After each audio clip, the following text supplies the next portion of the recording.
माँ की ममता। एक दर्द भरी कहानी। अब हम अपनी कहानी पर आते हैं। माँ की ममता की कहानी तुम्हें सुनाता हूँ। बात प्राचीन काल की है। एक गांव में एक परिवार सुख से अपना जीवन व्यतीत कर रहा था। उस परिवार में केवल पति पत्नी थे। समय बीतता गया, उनके घर में कोई बच्चा पैदा नहीं हुआ, इसलिए हमेशा पति पत्नी दुखी रहते थे। लेकिन कुछ समय बाद धीरे धीरे समय चक्र बदल गया। एक दिन उसकी माँ के पति को ऐसी बीमारी हो गई कि वह बिस्तर पर लेटने के बाद फिर से उठने की क्षमता खो बैठा। शायद उसे कैंसर था, इसलिए काफी दुबला पतला एवं कमजोर हो गया। अब वह माँ अपने पति को बीमार से बचाने के लिए शहर शहर भागने लगी। हर तरफ से लाचारी हाथ मिलने पर वह मायूस होकर पति को घर ले आई। घर आकर पति की हालत धीरे धीरे बिगड़ती गई। इस दौरान पति को पता चला कि उसकी पत्नी पेट से है।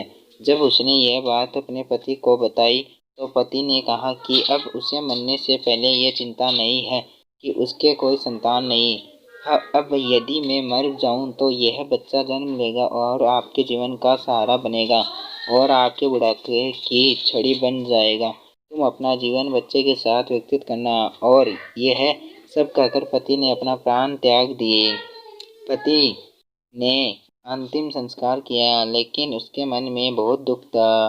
लेकिन यह कहकर उसने अपने मन को आश्वस्त कर लिया कि उसके पति का प्यार, उसके गर्भ में एक छोटा बच्चा एक दिन इस दुनिया में जन्म लेगा और वह मेरे बुढ़ापे का सहारा बनेगा। अब धीरे धीरे समय बीतता गया और बच्चे के जन्म का समय आ गया।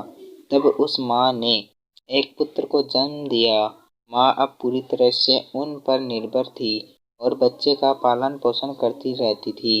धीरे धीरे अब उनका बेटा 5 साल का हो गया, इसलिए माँ ने अपने बेटे को एक स्कूल में पढ़ाने के लिए भेज दिया। माँ की ममता विलक्षण होती है, इसलिए माँ अपने बेटे से बहुत प्यार करती थी। माँ अपने बच्चे का दर्द नहीं देख सकती, इसलिए माँ उसे बच्चे का दुख एवं दर्द स्वयं उठाती थी। अमीर लोगों के घरों में काम करके कुछ पैसे बचाती थी। वह बेटे की हर मांग पूरी करती थी। धीरे धीरे बेटा बड़ा हुआ और उसने उस गांव से बाहर शहर में पढ़ने के लिए भेज दिया। बेटा भी मन लगाकर पढ़ाई करने लगा और एक दिन वह एक बड़ा अधिकारी बन गया। जब माँ को इस बात का पता चला तो वह बहुत खुश हुई कि उसके जीवन के सभी संकट अब उसके बेटे द्वारा काट दिए जाएंगे। बेटा अब गांव से दूर रहने लगा और आत्मविश्वास से अपना काम करने लगा। अब उसकी माँ गांव में अकेली रह गई थी। धीरे धीरे समय बीतता गया। नौकरी को अधिक समय देने के कारण बेटे का अपनी माँ के प्रति लगाव भी कम होता गया और वह अपनी माँ का लगभग भूल चुका था। उसे वहाँ एक लड़की से प्यार हो गया। जब उसने लड़की को अपनी माँ के बारे में बताया तो लड़की ने कहा कि अगर वह ये सब अपनी माँ को बताएगा तो वह हमारी शादी के लिए तैयार नहीं होगी।